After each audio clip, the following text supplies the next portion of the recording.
I'm Anil Kumar. Welcome to my series on exponential functions. Here are 4 interesting questions from previous IB test papers. I'd like you to pause the video, copy them, answer, and then look into my suggestions. So we'll discuss these questions now. Question number 1 is to simplify 9 to the power of 4x plus 3y times 81 to the power of 2x minus 4y. Now to simplify such expressions, we have to write them with the same base. As you know, 81 is 9 square. So that should help us to simplify. So the question now becomes 9 to the power of 4x plus 3y. We already have this. Let me copy the question as such first, and then we'll simplify, right? So this expression is equal to 9 to the power of 4x plus 3y. 81 can be written as 9 square, right? So 9 square to the power of 2x minus 4y. Now we can multiply this, and what we get is 9 to the power of 4x plus 3y times 9 to the power of 2 times 2x minus 4y, correct? So that means it is 9 to the power of 4x plus 3y times 9 to the power of, when you open the bracket, you get 4x minus 8y. Now we can add the exponents, right? So we get 9 to the power of 4x plus 3y plus 4x minus 8y. So that gives you the final result, which is 9 to the power of 8x. 3y minus 8y is minus 5y. So that is how you can do this particular question. Important is to make the same basis. Let's move forward and take the next question, which is to simplify. Let me write this again. 36 square root of x minus x to the power of 3 by 2 divided by square root of x minus 6. How are we going to do this? So now, to simplify this, what we could do is, in the numerator, we could factor out square root of x. So what we get here is square root of x, then we are left with 36 minus what? Now to look into this term, you could actually see that x to the power of 3 over 2 is like 1.5, and this is 0.5. So when you have factored, you are left with 1, correct? So it is 36 minus x. So there are different ways of looking into it. You can also, one way to look into x to the power of 3 by 2 is, of course, this is x cube and then, it is x cube and then square root. So that means it is x square root x, correct? So when we factored out square root x, we are left with x. That is kind of important to understand. The denominator is square root of x minus 6. Now, 36 minus x can be written as what? Look here. We could think like this. 36 is 6 square, right? And x is x square root square. So we have a difference of square in the numerator, right? This step has been included only for your understanding, right? It's not very important to write here. Anyway, this can be factored. So the idea here is to factor it. So once you factor, you get 6 minus square root x times 6 plus square root x. Now we have a common factor in the numerator and in denominator. Do you see that? Now this square root x minus 6 and 6 minus square root x can be cancelled with negative 1, right? So if you take negative 1 common, it becomes square root x minus 6. So now this can be factored. Does make sense to you? And therefore, we can write this in a simplified form as square root of x times 6 plus x square root x with a negative sign. Do you see that? So this becomes the simplified form of the given expression. Correct? It could also be written in the expanded form as minus 6 square root x minus x. Either way, so both are kind of correct. So that is how we could actually simplify this. And remember here, we have a restriction. And the restriction is that square root x is not equal to 6. So that is kind of very important to write. So restriction which you should mention here should be square root x is not equal to 6, which really means that x is not equal to 36. Correct? So that becomes the restriction on the given expression. So our final answer will be as shown on the left side. With the restriction that x is not equal to 36, the given expression is minus 6 square root x minus x. I hope that makes sense, right? Okay. Let's take the next question, which is question number 3. Here, we need to simplify x square y plus x to the power of 4y cube whole to the power of 4 over x to the power of 5 y to the power of 7. Now, how are you going to do this one? Well, from x square y, x from the numerator, we could actually factor out x square y, right? So if I do that, I get what? I get 1 plus x square y square, correct? Everything is to the power of 4 divided by x to the power of 5, y to the power of 7. Okay, that is fine. Now to move on, we'll use this power on and distribute it over. So we can write this as x to the power of 4 times 2 as 8, y to the power of 4, and within this bracket we get 1 plus x square y square to the power of 4 over x to the power of 5, y to the power of 7.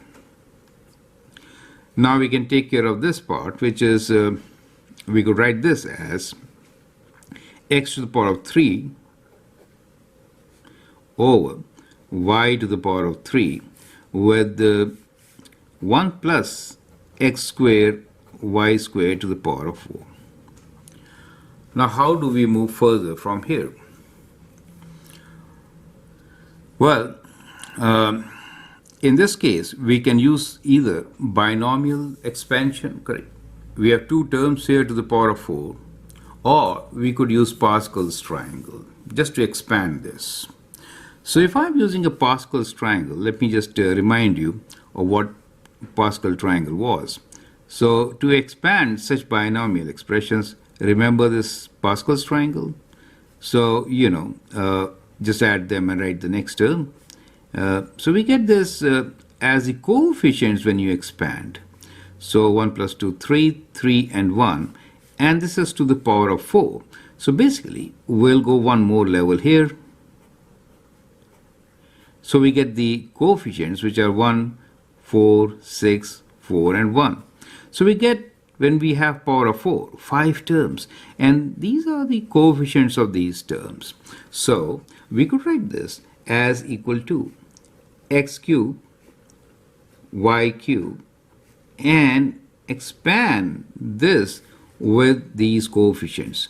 So first term is 1. 1 times 1 to the power of 4 is just 1, right? Then plus 4 times 1 to the power of 4. So I'm not writing 1, but all this to the power of 1, which is x squared plus y squared, right? Plus this coefficient 6 times 1 to the power of 2 and this to the power of 2. So that is to say x square y square whole square plus 4 this power to 3 x square y square cube plus x square y square to the power of 4, correct? So these are the 5 terms which you get. Now we could rewrite this as x cube over y cube, and here we will expand this and write the final expression, which is 1 plus 4x square y square plus 6 x to the power of 4 y to the power of 4 plus 4 x to the power of 3 times 2 6 y to the power of 6 plus 4 times 2 is 8. Does make sense to you? So that becomes your final simplified expression. Okay, so when it is power of 4, you cannot simply divide these two terms by these and rewrite. That will be a wrong answer, and that has been seen in many test papers, and therefore this question has been taken here. I hope it makes sense and it connects with what you have learned already, right? Now let's take up the last question in the set of this 4, and after this we'll actually take the complete test paper. Solve for x and verify your solution. 9 to the power of 1 over 4 times 1 over 3 to the power of x over 2 equals to cube root of 27 to the power of 4. So let's rewrite this question, which says 9 to the power of 1 over 4 times 1 over 3 to the power of x over 2 is equal to 27 to the power of 4 over 3, right? So that is the question for us. Now to simplify, we should write all the terms with the same base. So 9 could be written as 3 squared, so we can write this as 3 squared to the power of 1 over 4. Now 1 over 3 is 3 to the power of minus 1, so we get this as 3 to the power of minus 1 over this, and 27 can be written as 3 cubed. Now multiplying 2 over 4 is half, we get 3 to the power of half times 3 to the power of minus x by 2. And here 3 and 3 cancel, we get 3 to the power of 4. So the right side here is 3 to the power of 4. On the left side we have 3 to the power of half times 3 to the power of minus x by 2. When you combine these terms, we get 3 to the power of half minus x by 2. And that should be equal to 3 to the power of 4. Now that gives you an equation that is half minus x by 2 is equal to 4. Correct? Now we can solve this equation and find our solution. So multiplying by 2, we get, let's do it here. So we have half minus x by 2 equals to 4. Multiplying by 2, we get 1 minus x equals to 8, or 1 minus 8 equals to x, minus 7 is the value of x, right? So we get x equals to minus 7. So that becomes the solution for the given equation. Now it's important to verify your solution also. So let's check. We have x equals to minus 7. Now to check what we can do, let us substitute. We know the right side. Right side of this is 27 cube root, and that is the power 4, right? So the right side basically is equal to 3 to the power of 3 to the power of 4 over 3, correct? Which we have seen is 3 to the power of 4. So that is the right side. Now let us check what the left side is. So the left side here is 9 to the power of 1 over 4 times 1 over 3 to the power of, now x is 7. So let's substitute minus 7. Let's substitute minus 7 here, right? Minus 7 over 2. Now minus will make this as a reciprocal. It's a good idea to write 9 as 3 square as we did, right? So we get this as 3 square over 4 times, this becomes 3 to the power of 7 over 2. Now that is half as we saw here. So we get this as 3 to the power of half plus 7 over 2, which is 3 to the power of 8 over 2, right? Which is same as 3 to the power of 4. So we get the left side also as equals to right side. So we see left side is equals to right side, and both are equals to 3 to the power of 4. Correct? Which is 81 for you. So therefore, the answer is correct. So with this, we understand how to work with the exponents while dealing with exponential functions. So there was few interesting questions. I hope you understand and like them, but it's a good variety to begin with. Now we'll take up some application and thinking questions in part 2 of our video. So the example here is question number 5. Graph y equals to minus 2, half to the power of minus x plus 3 plus 2. You need to sketch this graph. Now whenever you're given a function in this form, the x coefficient should always be 1, so we need to factor this to really understand the correct transformation.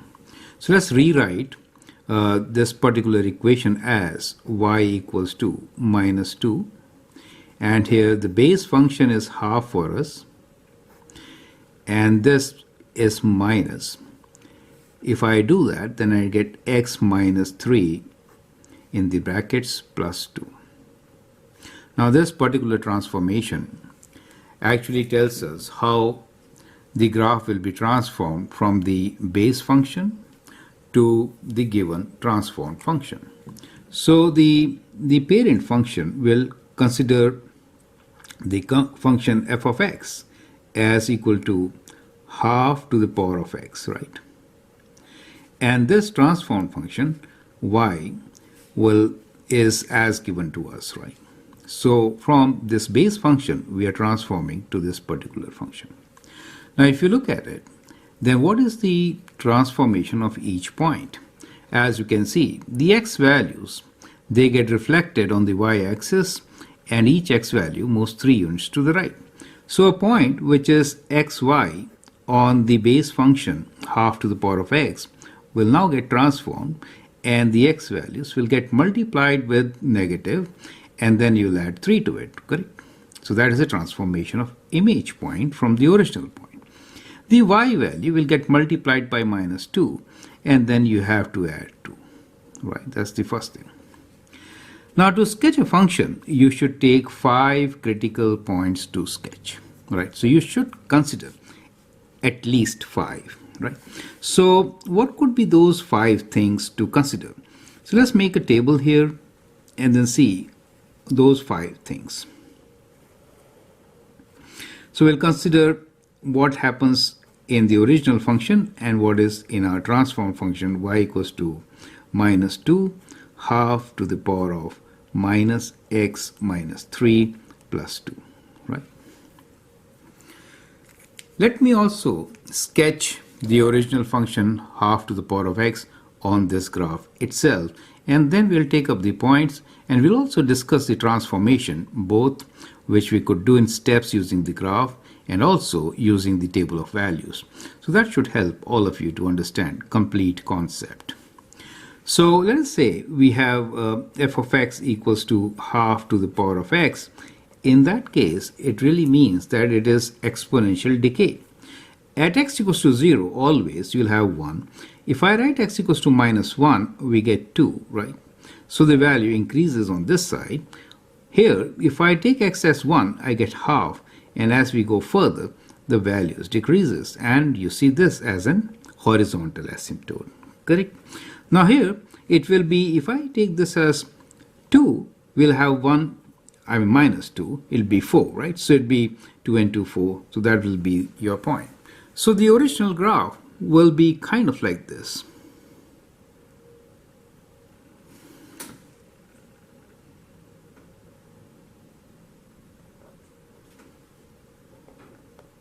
So that is the exponential decay. And from here, we understand a couple of things. One is that when x is approaching negative infinity, y is also approaching infinity, right? Which is positive infinity in this case. Then let's consider these 3 points. When the x value is minus 1, y value is 2. When x value is 0, y is 1. And when x is 1, y value is 2. And then when x approaches positive infinity, y approaches 0 from the positive side. Is that clear to you? It is still positive. Correct? Now if you look into the transformations, as far as this transformation of image points are concerned, we can substitute the values here and then find what happens. So minus infinity, if I do negative of that, then definitely negative makes it positive, and anything added to infinity will be infinitely large. On this side also, when I substitute infinity and we have to multiply by negative, that means it goes to negative infinity, right? So that really means when we are approaching positive infinity for the transform graph, it goes towards negative infinity, correct? That is what it is reflecting at, kind of going downwards, right? Next point, minus 1. If I substitute minus 1, minus 1 minus 1 becomes plus 1, so we get 4. The y value get multiplied, minus 2 times 2 becomes minus 4 plus 2 is minus 2. So likewise, we can get all the points. For 0, 1, the image will be 3, and when I write 1 here, we get 0. For 1 and 2, if I write 1 here, then 3 take away 1 will be 2, and the y value will be minus 2. When infinitely large value is placed for the x, it becomes negatively infinitely large, and when I place 0 here, we get 2. Correct? So now it is important to understand that this one here is a reflection on the, so these are the set of points which should lie on a transform point, right? So we could always sketch these points and get our graph. That is one thing. Now let us also look into the stepwise transformation. So let's do steps. Now this particular parameter here, the negative, shows a reflection on the x-axis. So basically these points get reflected, right? So this point comes here, that goes there, and this goes 2 units, right? And then we have that point which goes to this place, approaching from negative. So we get a function which could be graphed like this.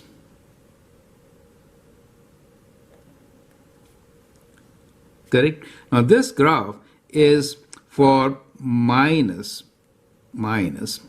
half, right? So minus outside to the power of x.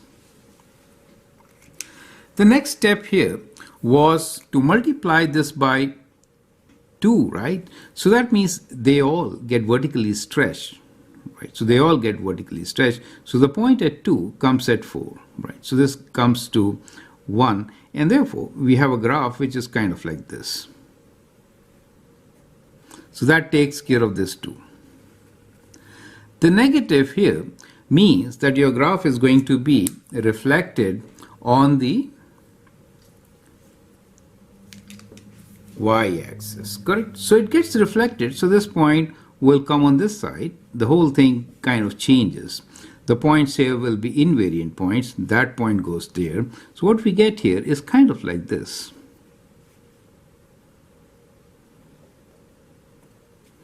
So that takes care of the reflection, correct? So I'm just drawing each and every step here. And now we have a translation. We have to move 3 units to the right and 2 up. We have to move 3 units to the right and 2 up. So what we got here were these critical points which we are trying to monitor, right? So this got reflected here, it remained, and the point here was this point. Now these 3 points which we are considering will now be translated 3 units right and 2 up. So if I move this 3 units right, 1, 2, 3, and 2 units up, that is the point which I get. 3 units right to this point, 1, 2, 3, and 2 units up. 3 units right, 1, 2, 3, and 2 units up. Do you see that? So we get this set of points, and these points actually match with our numbers probably. Let's check. So here we have 4 minus 2. So that is the point 4 minus 2, correct? Let me circle this. Then we have 3, 0. 3, 0. And then we have 2.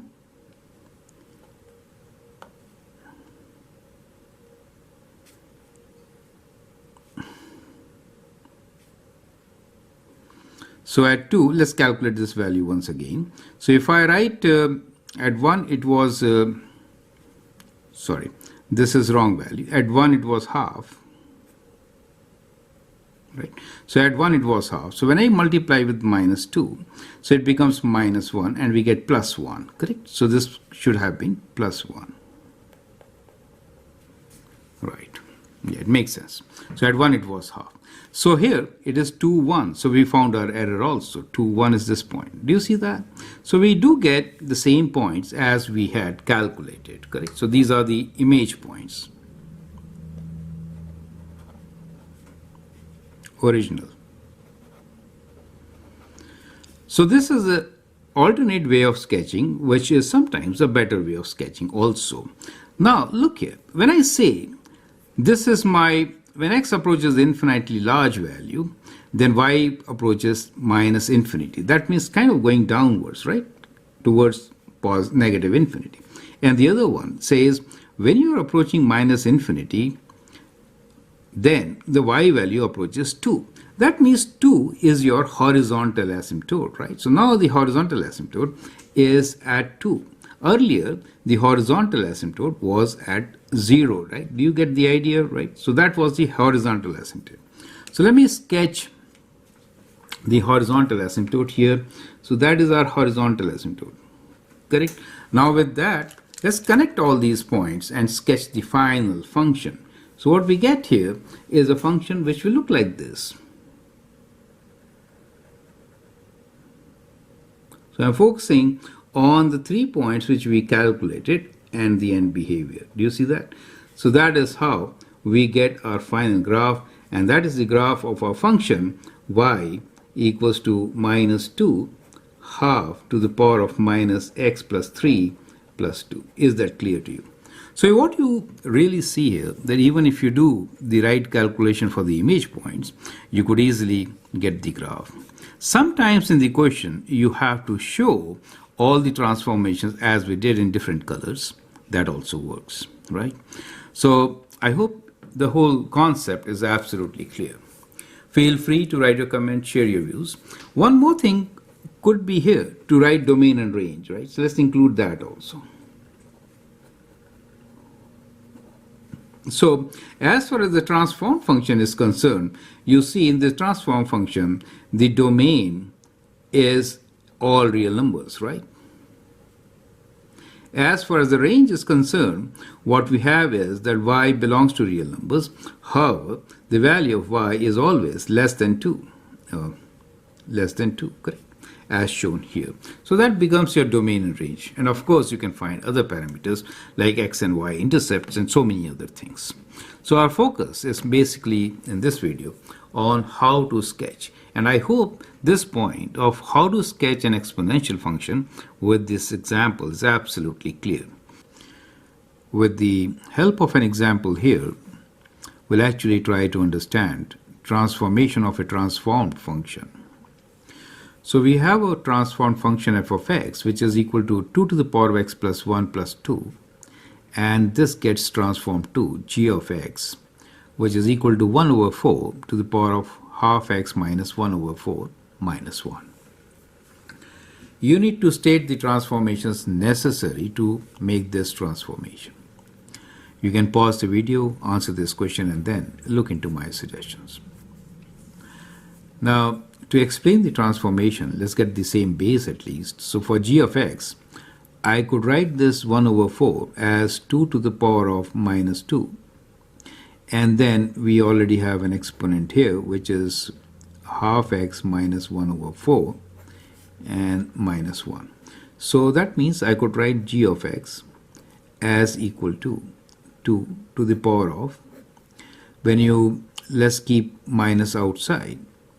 And inside, if I multiply by 2, I get x minus half. And the vertical transformation, 1 unit up, down, right? So that becomes your g of x. And here we have f of x. Let's rewrite this. F of x in terms of 2 to the power of x plus 1 plus 2. So as you can see, we have the same base and becomes easier for us to explain the transformation. Now we have to go direct from here to there. How do we describe it? Well, the best way to go about is to consider the function y equals to 2 to the power of x right in the middle. Because basically both are the transformations of this particular function. Now if you keep this in mind, then let us see how do we transform each from here. So f of x, if I have to get this function, I have to do what? Well, horizontally, I have to translate 1 unit left. So 1 unit left. And this 2 gives me 2 units up. On this side, what are we doing? We have an additional transformation, which is reflection on y-axis. Let's write down reflection on y-axis. And then we have half unit right.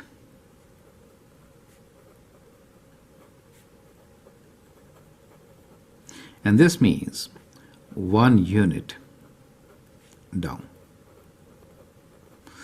So this is when we are considering from the base function, correct?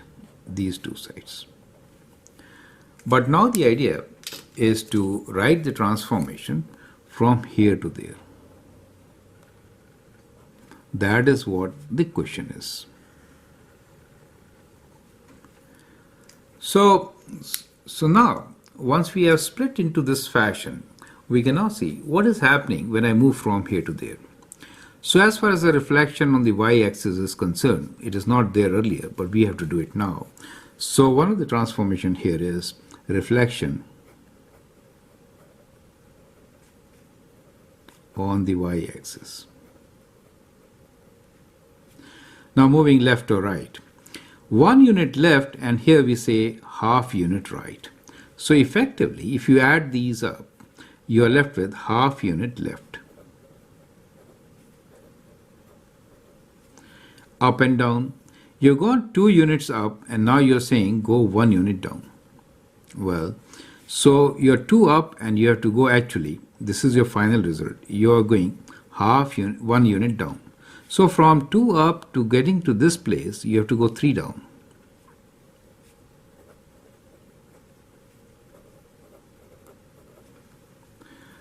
Does it make sense to you? See, at this stage, you were 1 unit to the left, and here we are saying you reflect. So when you reflect and then get half unit right, so basically the point is still on the left side. So when you combine these two, you say reflect on the y-axis, so you've gone to this side, and after that you go half unit right, so you're still half unit to the left side. So that is your half unit left, right? So when you've gone 1 unit left, and if you go towards the right, you reach a position which is half unit left. That is what it means. So the combination is critical to understand. So let me mark this.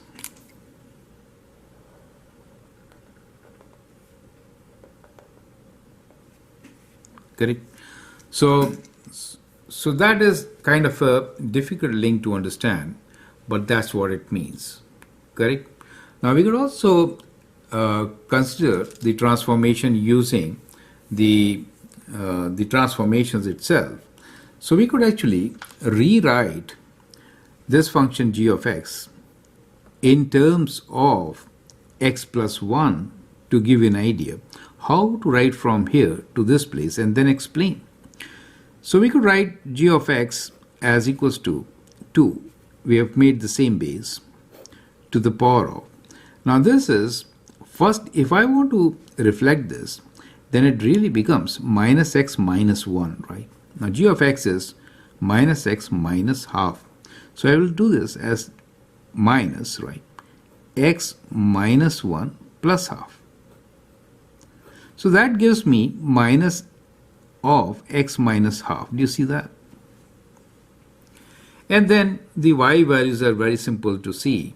which is, we were up 2, but now we are getting to minus 1.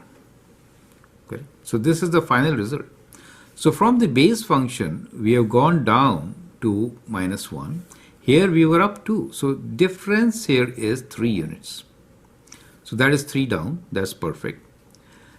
Here we can understand if we are trying to relate inside parts, right? So if you open this, I mean minus, if I take minus outside, in that case, this 1 will become minus, right? So minus of x minus 1 plus 2 makes it very clear that it should be half unit left, right? This is your half unit left. So I hope that helps. So our final result is from f of x to g of x, the transformation should be reflection on the y-axis, half unit left, and 3 units down. So finally, we got a transformation from f of x to g of x. It should be reflection on the y-axis, half unit left, 3 units down, right? So you can also write this as g of x now will be equal to the transformation. I could write like this. If my function is f of x, so we could write f here, and we are saying reflection on the y-axis, that means minus, half unit left, that means x left we have to go, so plus 0.5, that is half unit left, and 3 units down, right? So that becomes your final transformation, correct?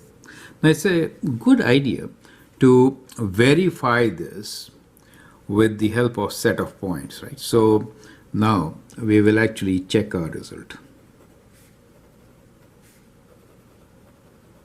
Let's see if it is really correct. So we'll take set of points and then verify that this is indeed the correct transformation, correct? So let's do it on a fresh page. We'll again begin with the same question, but this time we'll take points into consideration. Well, sometimes that could be a better approach, right? So let us verify, right? So we have just discussed that if I'm going to write transformation from f of x to g of x, the transformation mentioned was these three. First, we need to reflect on y-axis.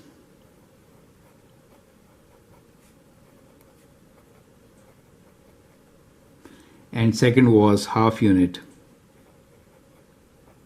left. And third was 3 down. Correct? So if that is the transformation, in that case, we can write the function g of x as equal to f of, so reflection on the y-axis means negative, right? Half unit left means x plus half or 0.5, right? And 3 units down means minus 3. Is that clear to you? So that becomes our transformation, correct? So what we are going to do now in this exercise is we are going to verify with set of points.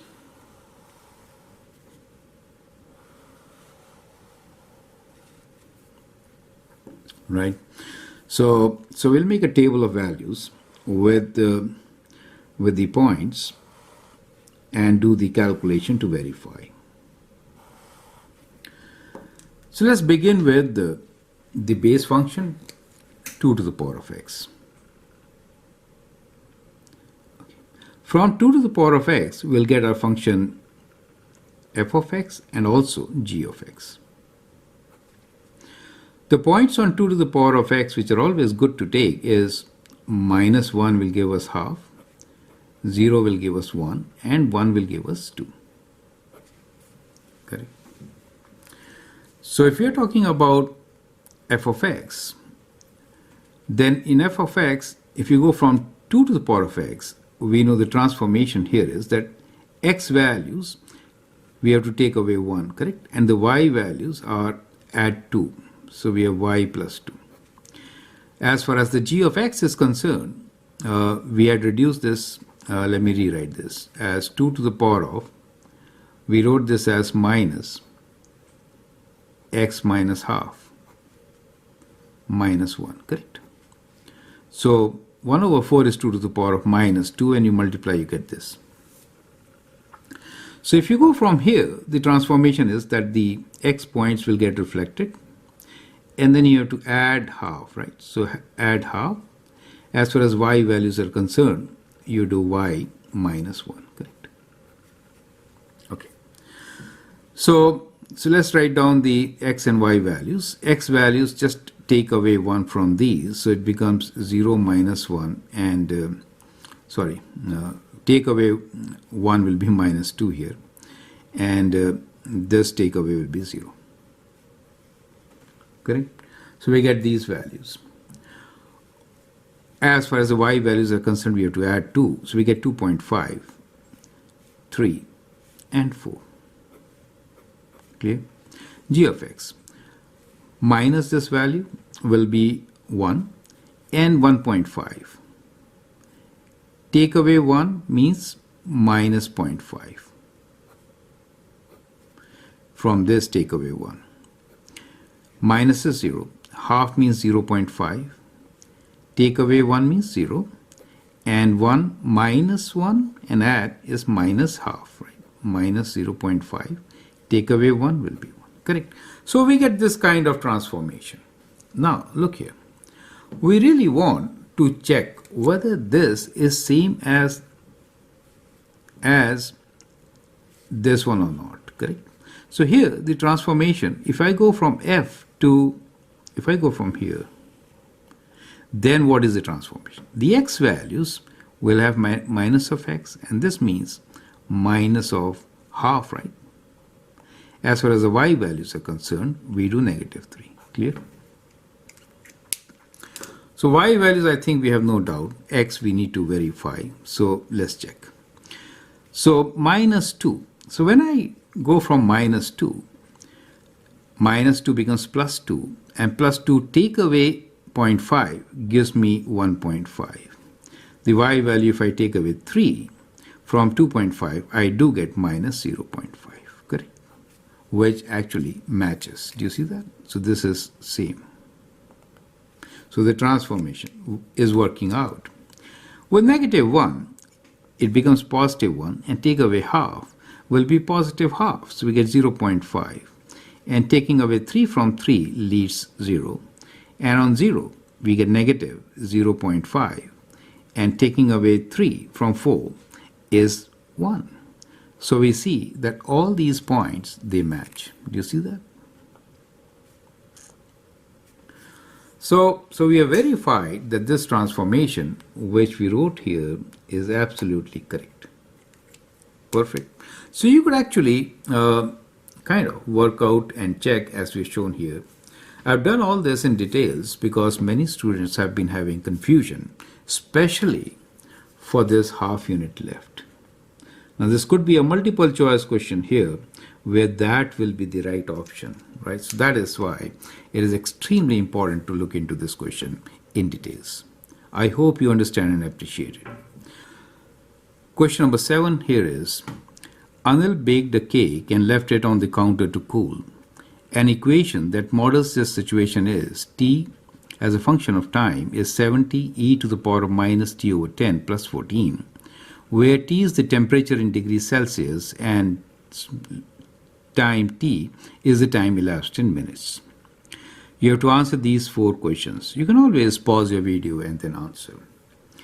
This example is of exponential growth or decay. Well, that negative here indicates that it is decay, right? So the correct answer is decay. And the reason is we have e to the power of minus t over 10, right? So this negative here indicates decay, right? So this indicates decay. Perfect. Part B of this question is, what is the temperature of the cake when it is first removed from the oven? Now, when you look at this equation, sometimes we feel that 70 is the right answer. However, when it is removed from the oven, so for part B, we should write lowercase t equals to 0. The time is 0. Since t is the time elapsed after it has been taken out. So then we really want to find what is t of 0. Substitute that and then calculate the value, right? So if you straight away write down 70, it is going to be wrong. So we have 0 over 10 here plus 14. Now clearly anything to the power of 0 is 1. So we get here 70 plus 14, which gives you 84 degrees Celsius. So the answer is 84 degrees Celsius and not 70. Now let's look into part C, which is what is the air temperature in the room where the cake has been left to cool? So in this case, clearly it is 14. So it is 14 degrees Celsius. It is important to include the units when you write down your answer. D. How long will it take for the temperature of the cake to drop to 35 degrees Celsius? So now you need to use calculator. We want this final temperature to be 35. So to answer D, the equation becomes 35 is equal to 70 e to the power of minus t over 10 plus 14, correct? So this is the equation which you need to solve to find this answer. How could you do it? Well, definitely you need a calculator and you'll use the logarithmic function to the base e to solve it. Perfect. Let us see the steps involved. So first you take away 14. So we have 35 minus 14 equals to 70 e to the power of minus t over 10. And then you have to divide by 70, right? So 35 take away 14 is 1 and then 2, 21 over 70, correct? We are divided by 70 now. We have e to the power of minus t over 10. Now you should take ln on both the sides. So what we have here is ln 21 over 70 and that is equal to, now ln and e are reciprocal, inverse functions. I should not say reciprocal. ln and e are inverse functions. So you're left with minus t over 10 here and that should give you the answer, correct? So what you get here is multiply this by 10 and so we get negative of t equals to 10 times ln 21 over 70, correct? So that is what the answer is.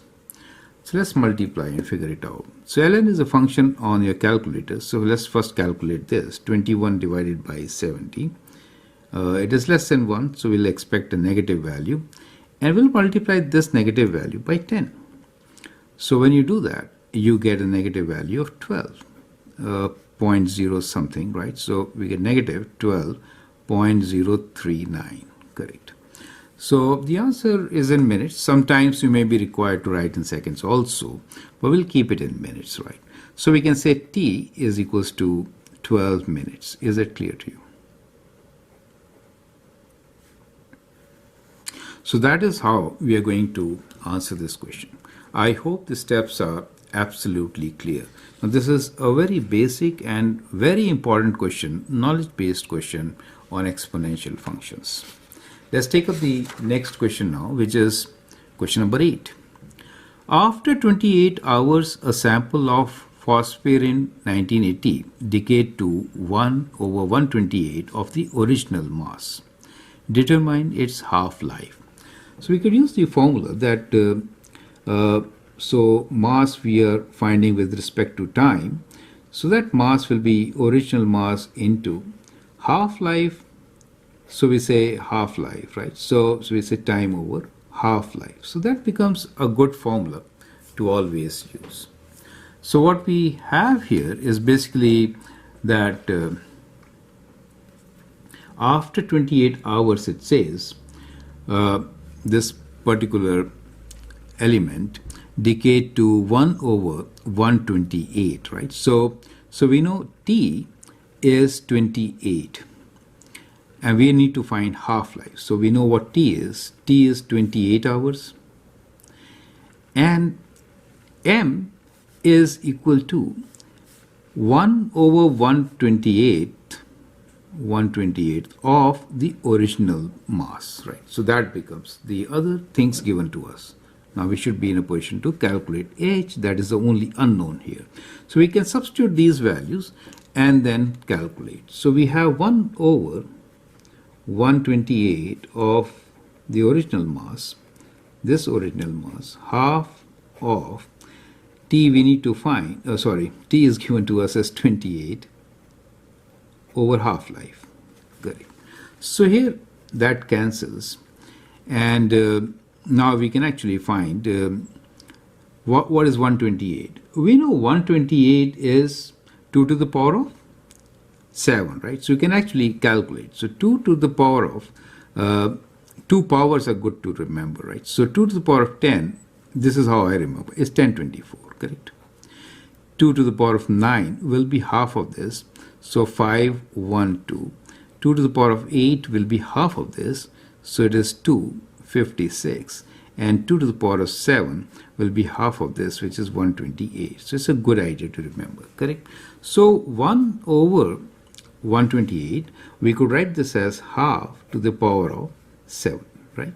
So we have this as half to the power of 28 over h. So when you compare this, you can easily write 7 equals to 28 over h. And therefore, we know what half-life is. Just cross-multiply, right? So when you cross-multiply, half-life h equals to 28 over 7, which is 4. Now, hours is the unit, so it becomes 4 hours. Is that clear? So we can write on our answer that half-life is 4 hours. Is that clear to you? So in this type of equation, calculator may not be allowed, correct? So sometimes calculator is allowed, sometimes not. So they, in IB test paper, you always have 2 test papers, one without calculator, correct?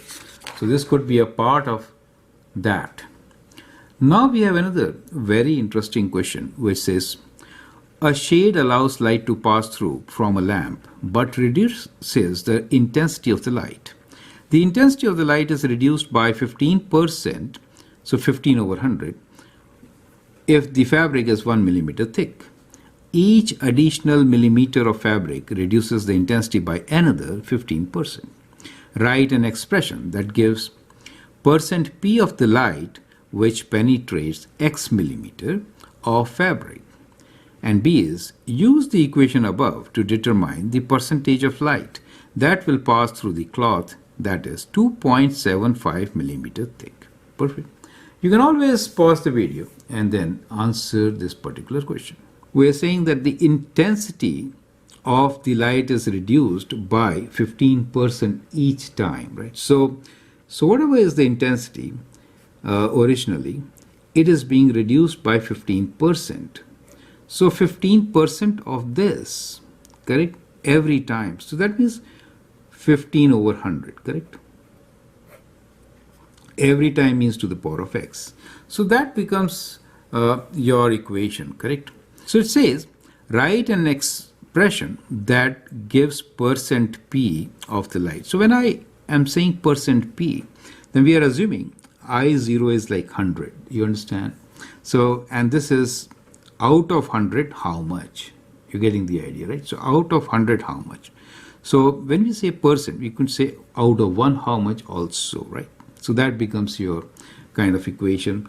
And in percent, we can also write this as equal to, the final intensity will be equal to, as a ratio of this, it is always, right? So in percent, if I have to write, so I'll write, let me write percent P will be equal to 15 over 100 to the power of x. So why did I write so?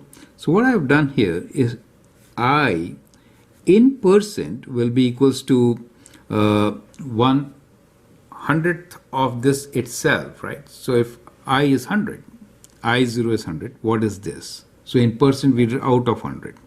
Is that clear to you? So we could use I as 1 and write this as percent. Is it okay? So we're using I0 as 1 in this case, and we're writing straight in percent.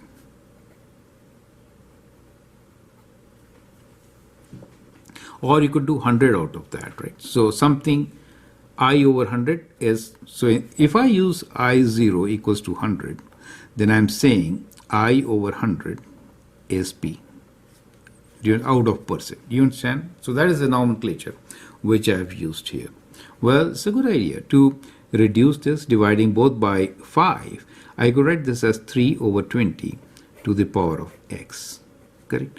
So the first part, which is write an expression that gives percent of light which penetrates x millimeter of fabric, where x is in millimeters of fabric, so it becomes as 3 over 20 to the power of x. Clear? Now part B is to use the above equation so that to determine the percentage of light that will pass through a cloth, that is 2.75. So we can substitute 2.75 here and find our answer, right? So let's do part B, which is percent of the light when the x value is 2.75, right? So that'd be 3 over 20 to the power of 2.75. So let's use calculator to find this answer. So within brackets, we have 3 divided by 20, and the exponent is 2.75, which is 5.423 times 10 to the power of minus 3. Now we can multiply this by 100 to get answer. This is your decimal value, right? This is in decimals. In percent, I'll multiply this by 100, so times 100 will give us as 0.54%.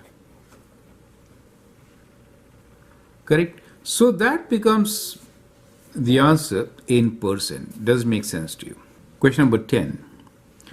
In 1950, the world population was approximately 2.5 billion. The population doubled to 5 billion in 1987. What was the average annual growth rate of the world population from 1950 to 1987? Part B. If the growth continued at the same rate, what should be the population in 2020, right? So let's first answer part A, which is average annual growth rate, right? So we need to find average.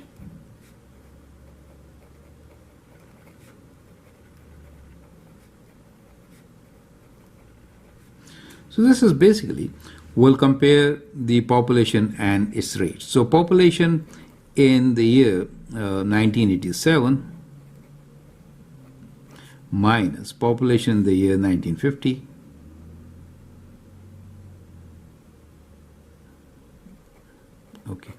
divided by 1987 minus 1950, right? So number of years. So here it is doubled to 5 billion. So 5 minus 2.5. These units are in billions. And the time is in years, right? It's a billion per years. Years is 87 minus this is 37. So that's what we get, right? So let's divide and then write down our answer. So we have 5 minus 2.5 divided by is equal to divided by 37. 5 over 74. So it is 5 over, sorry. So it is 5 over 74, or in decimals, it is around 0.0675, right? So 5 over 74 is the average annual growth rate. You can multiply this by 100, and you can also write this as around 0.67%. Correct? So in percent, it could be written as 0.67 when you multiply this by 100. So that becomes your annual growth rate, average annual growth rate for each year from 1950 to 1987. Now part B here is, if the growth continues at the same rate, what should be the population in 2020? So we are given the doubling time, right? So whenever you have the doubling time, and doubling time is 37 years. So we know the doubling time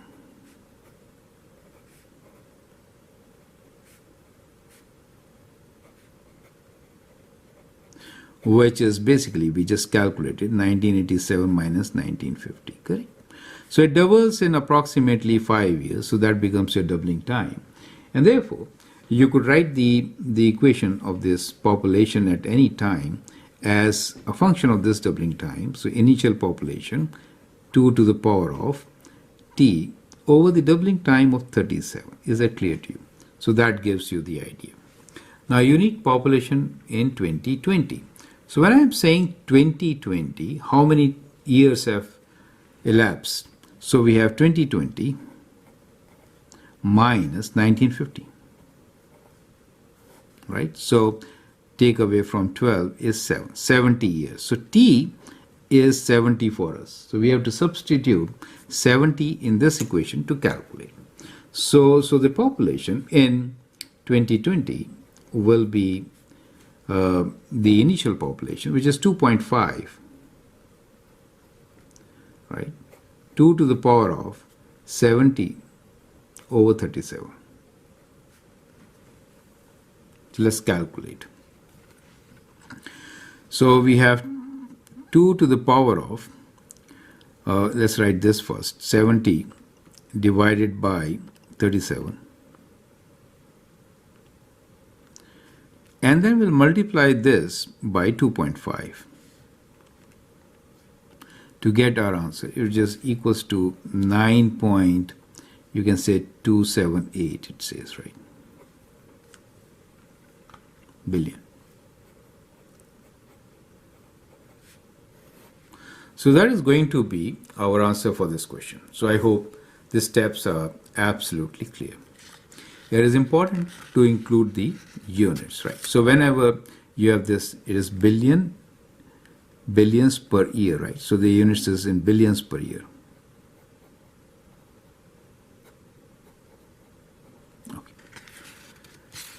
Next question here is question number 11, which is the graph of the function f of x equals to a 2 to the power of x plus b with y-intercept at 8 passes through a point 220. Find the value of a and b. So we are given the function f of x equals to a times 2 to the power of x plus b, right? So we are also given that it goes through the y-intercept and another point 220. So let us sketch this function on the side. Base is 2. So it is kind of exponential function like this. So it is definitely transformed. There is a translation b units up. And therefore, we do get a point which is y-intercept here is at 8. And another point on this function here is 220. Correct? So with this, you have to find the equation. So basically, we are given 2 points on this. One is we are given 0.8 and the other one is 220. Now, since we know 2 points and there are only 2 unknowns, a and b, we can find them. And then you have to write their values as sum, right? That is kind of important. So let's substitute 0 first to get our first equation. So when I substitute 0 here, I get a 2 to the power of 0 plus b, which basically is a plus b, right? So when I substitute 0, so I get basically a plus b, and which is equal to 8. Well, so to find the value of a plus b, it is 8, right? So this we get directly from here. However, let us also find their, let's continue, and we got the answer though, right? So that is the answer. But let's find the function. Let me extend this question. So find the value of a plus b, define function.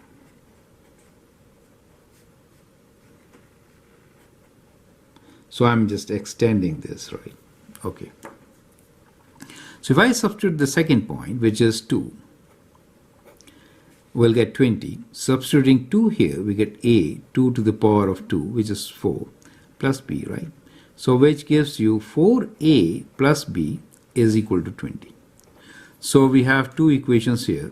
We'll call this as equation 1, this as equation 2. To get the values of a and b, I can actually take away one equation from the other, correct? So we can solve. So let's do equation 2 minus equation 1. That is what I'm trying to do here. So that gives me 3a equals to b and b cancel, and 20 minus 8 is 12, and that gives me a equals to 12 over 3, which is 4. Right? So we get 4 here, and let's call this as our equation 3. Okay. So we'll sub 3 in 1 to get the value of b. So we have now 4 plus b equals to 8, and so b is equals to 8 minus 4, which is also 4. Okay. So we get our function, which is f of x.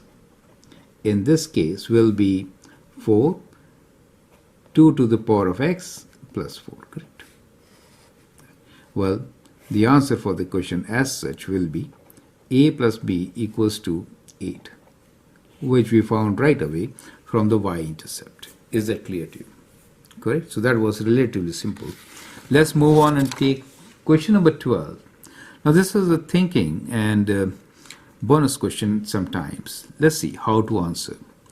Solve for x and y. 4 to the power of x times 2 to the power of y is 16. So let's write 4 to the power of x times 2 to the power of y equals to 16. And 8 to the power of x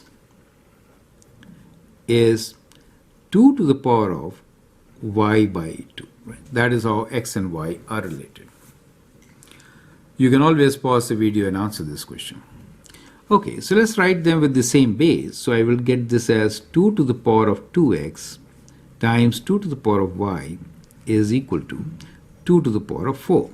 So that means 2x plus y equals to 4. So I get one equation. Let's call this as equation 1. Second one here, we could write this as 2 to the power of 3, right, is 8. So 3x is equals to 2 to the power of y by 2. So we get 3x as equal to y by 2. So I'll call this as my equation number 2. Now, we could do elimination or substitution. So let me write down 6x as equal to y, right, and we'll substitute this here. So let me call this as my equation number 2, right. So we'll sub y here and then find. So we have 2x plus 6x or 8x equals to 4, and that gives you x as 4 over 8, which is half. So from here we get the value of y, right. So again, let's continue. So we get y equals to 6 times x, which is 6 times half, which is 3. So we get y equals to 3. Okay. So we have our answer, and which is, in this case, x is equal to half and y equals to 3. Perfect. So that is how you could actually solve this equation. I hope the steps are absolutely clear. So with that, we complete the solution of our test paper, which had 12 questions to begin with. Now, as you have realized, some of the questions were very interesting and difficult, especially the first 3. The second and third are extremely difficult questions to begin with. We did had some knowledge-based simple questions also, but at the end, we learned how to work with exponential functions. So this is an excellent test paper, which can always help you to understand the concepts. So you can always get back to this test paper to understand all the concepts. Also try the related videos, for which I'm going to give you the links. Feel free to write a comment, share your views, and if you like and subscribe to my videos, that'd be great. Thanks for your time and all the best.